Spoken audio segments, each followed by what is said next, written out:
अवतरित होकर भाग्य विधाता भाग्य हमारे जगा रहा। ओम शांति। शिव बाबा के बारे में मैं कहाँ से शुरुआत करूँ, मेरे खुद समझ में नहीं आता, क्योंकि मैं बचपन से ही शिव जी की भक्त रही हूँ। और जब मेरी शादी हुई, शादी के बाद तक मैं शिव जी की पूजा करती थी, हमेशा व्रत रखती थी। लेकिन जिस दिन सोमवार था उसी दिन मेरे हस्बैंड की डेथ हो गई, और उसके बाद मैं शिव जी से नाराज़ हो गई। न मैंने पूजा की, न उनसे बात की, उनसे झगड़ा करके बैठ गई, नाम तक नहीं लिया।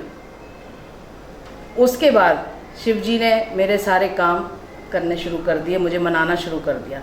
उस दिन से मैं कभी उनके सामने नहीं गई, कभी बात नहीं करी, लेकिन थी बचपन से उनकी भक्त। और यहाँ ब्रह्मा कुमारी से मैं कैसे जुड़ी, ये भी शिव बाबा का ही कमाल है। वही मुझे ढूंढ ढांढ के पता नहीं कहाँ से लेके आए, मुझे नहीं पता। लेकिन उससे पहले 2014 में, मैं अपना एक्सपीरियंस बता रही हूँ, थोड़ा लंबा भी हो सकता है। 2014 में मुझे एक दीदी मिली ट्रेन में सफ़र करते हुए, और मेरे से कहती हैं कि भाई हमारी दोस्ती हो गई, हमने एक दूसरे को जाना पहचाना। मैंने काफ़ी उनको भजन सुनाए, क्योंकि मैं बचपन से ही लिखती थी। और जितने भी थे ज़्यादातर प्रेम, श्रृंगार, सूफ़ी लिखती हूँ। अब तक मेरी 6 किताबें आ चुकी हैं, और बाबा की कृपा है कि 10 किताबें और तैयार हैं। और तो दीदी से बात हुई तो दीदी ने कहा कि आप इतना अच्छा लिखते हो, भगवान के इतने अच्छे भक्त हो, शिव जी को बचपन से मानते हो, तो आप ऐसा करो कि आप हमारा जो राजयोग का कोर्स है वो आप कर लो। मैंने कहा कि ठीक है दीदी, मैं कर लूँगी। बस वो सफ़र में मिले और वो उधर चले गए, हम अपने घर आ गए। उसके बाद मैं भूल गई, नहीं किया।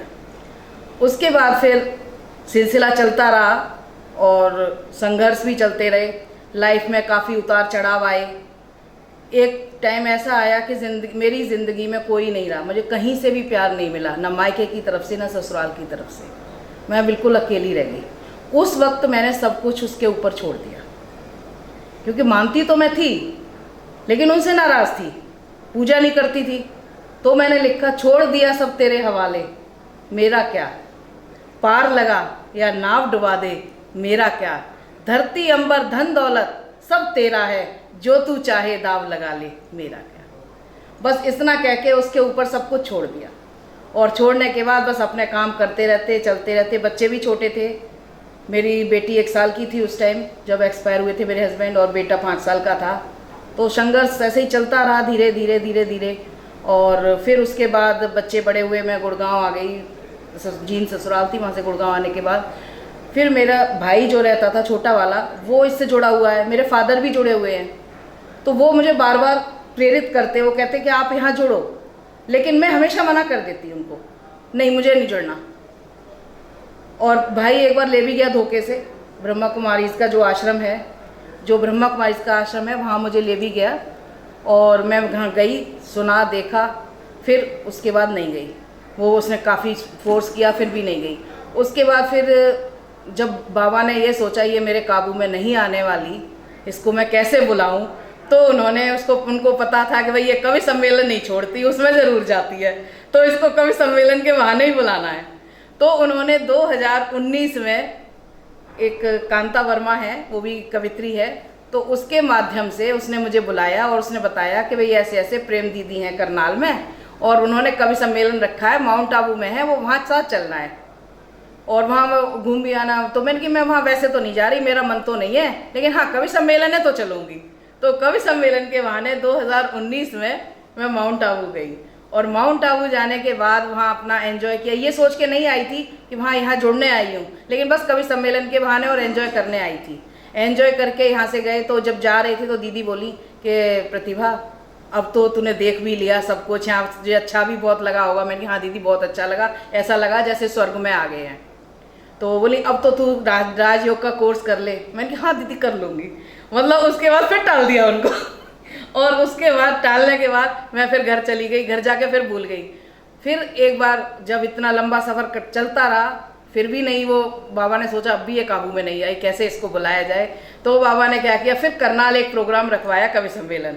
अब मुझे करनाल जो ब्रह्मा कुमारी का आश्रम था उसमें कवि सम्मेलन के लिए बुलाया गया।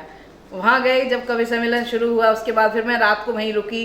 रुकने के बाद जब दीदी से बात हुई, काफ़ी देर तक बात चलती रही। दीदी ने मेरे से फिर कहा, बोले कि आप ऐसा करो कि अब तो आप काफ़ी जुड़ चुके हो, 2-3 बार आ चुके हो, हमसे मिल चुके हो और काफ़ी सुन भी चुके हो, तो अब आप राजयोग का कोर्स कर लो। 7 दिन का है, आपको ज़्यादा क्या करना, आप वैसे भी भगवान शिव को समर्पित हो पूरी तरह से, तो अब आप ऐसा करो कि कोर्स कर लो। मैंने कहा ठीक है दीदी, मैं अब कर लूँगी। मैं वहाँ से आके घर पे फिर छोड़ दिया, नहीं किया। अब क्या हुआ कि कोरोना शुरू हो गया था, 2020 का टाइम था, 31 में जब लॉकडाउन लगा मार्च में, तो मेरी बेटी को बुखार आया। और बुखार आने के बाद मैं घबरा गई। उन दिनों मेरा मृत्युंजय का मंत्र पूरी रात चला, 3 दिन लगा। उसके बाद पता नहीं कहाँ से दिमाग घूमा, और शिवानी को भी बहुत सुना उस पीरियड में, 10-15 दिन लगातार सुना। तो बस वो शिवानी जी दीदी के विचार सुन के वहाँ से माइंड परिवर्तित हुआ, और फिर एकदम मन में आया कि आखिर इतने लोग मुझे कह रहे हैं कि भाई राजयोग का कोर्स करो, तो आखिर इसमें है क्या चीज़, अब तो ये ज़रूर करना है। तो बस वहाँ से मैंने ये ठान लिया। और उसी टाइम जो हमारे रमेश भाई जी हैं, ये मधुबन रेडियो वाले, उनको मैंने फ़ोन किया। तो उन्होंने मेरे से पूछा कि भाई आप क्यों करना चाह रहे हो, तो मैंने कहा बताया ऐसे ऐसे बात है और मुझे करना है, मुझे बाबा से मिलना है और मुझे साक्षात मिलना है उनसे। तो कहते हैं ठीक है, आपने ठान लिया है तो आप मैं करवा दूंगा, आपको ऑनलाइन कर लीजिए। उन्होंने मुझे ऑनलाइन ये कोर्स 17-18 अप्रैल से शुरू किया और 26 अप्रैल को ख़त्म कर दिया 2020 में। उस दिन उन्होंने कहा, बोले जो आपके मन में है वो आप बाबा से सवाल पूछ सकते हो, आपको उसका जवाब मुरली में मिल जाएगा।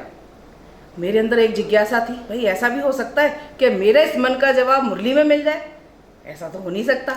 और उसी जिज्ञासा के साथ मैंने अपने सवाल एक कागज़ पे लिख के बाबा को चिट्ठी लिखी, और चिट्ठी रात को रख दी लिख के। और लिखने के बाद मैं सो गई। सुबह जल्दी उठी 5 बजे, सुबह जल्दी 5 बजे उठी। 5 बजे उठ के मुरली लगाई और उसको सुनने लगी। जैसे ही मुरली सुनने लगी तो जो सवाल मैंने उसमें लिखा था उस सवाल का भी जवाब, और जो सवाल नहीं लिखे थे जो मेरे मन में चल रहे थे उसका भी जवाब उसके अंदर। और जैसे ही वो सारे जवाब आए, अंदर से ये खूक सी आई और मैं फूट के बहुत रोने लगी।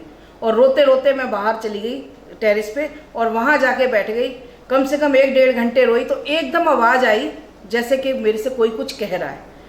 तो आवाज़ आई, बोले कि तू तो मेरी शिप पिया है, तू क्यों रो रही है, मैं तो हमेशा तेरे साथ हूँ और तू कहती है कि तुम मेरे साथ नहीं हो। उन्होंने फिर क्या किया, जब से मेरे हस्बैंड गए तब से लेके और 2020 तक जो घटनाएं घटी, जब वो मेरे से मिले, उन्होंने सारी कहानियां मुझे बता दी। उन्होंने बताया कि तू जब मैंने सपने में आया था तेरे, और तू 5वीं मंजिल से छलांग लगा रही थी, तो शिव पार्वती के रूप में मैंने तुझे दर्शन दिए थे और हमने तुझे नीचे लाके खड़ा किया था, वो दिखाया। उसके बाद एक सूक्ष्म दर्शन मुझे कराए थे सूक्ष्म धाम के, उसमें मतलब सुबह के टाइम में सो के उठी तो मैंने क्या देखा कि मेरा शरीर लेटा हुआ है और मेरी आत्मा अलग है, और पीछे मुड़ी हूँ तो क्या देख रही हूँ, चारों तरफ रूहें ही रूहें हैं, और उन रूहों ने मुझे उठा लिया है और वो ले जा रहे हैं। तो सामने एक बड़ी सी रोशनी है, उसकी तरफ ले जा रहे हैं। मैं डर गई हूँ वहाँ से, और वहाँ से भी भाग आई हूँ। तो उन्होंने लोगों को सारी बताई, और लास्ट में ये बताया कि 2000, बोले मैं तो तेरे को शिवलिंग भी देके गया था। जब उन्होंने ये बात कही तो मेरा दिमाग खटका। 2003 में एक घटना घटी थी, जब मैं ऑफिस में बैठी थी तो एक अघोरी के रूप में मेरे सामने आए थे शिव बाबा।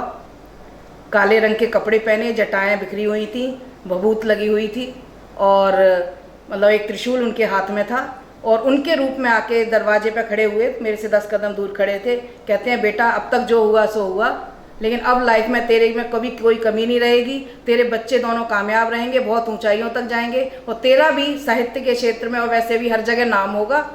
और मैं बस एक चीज़ तेरे को दे के जा रहा हूँ, ये शिवलिंग है छोटा, वो तोहफा दे रहा हूँ, इसको लेके और तू अपने पास रखना बस। तो वो मेरे को देखे गए, उन्होंने वहाँ टेबल पर रखा, मैंने उठाया, देखा शिवलिंग है। तो बाहर जैसे मैं निकली तो वहाँ कोई भी नहीं था।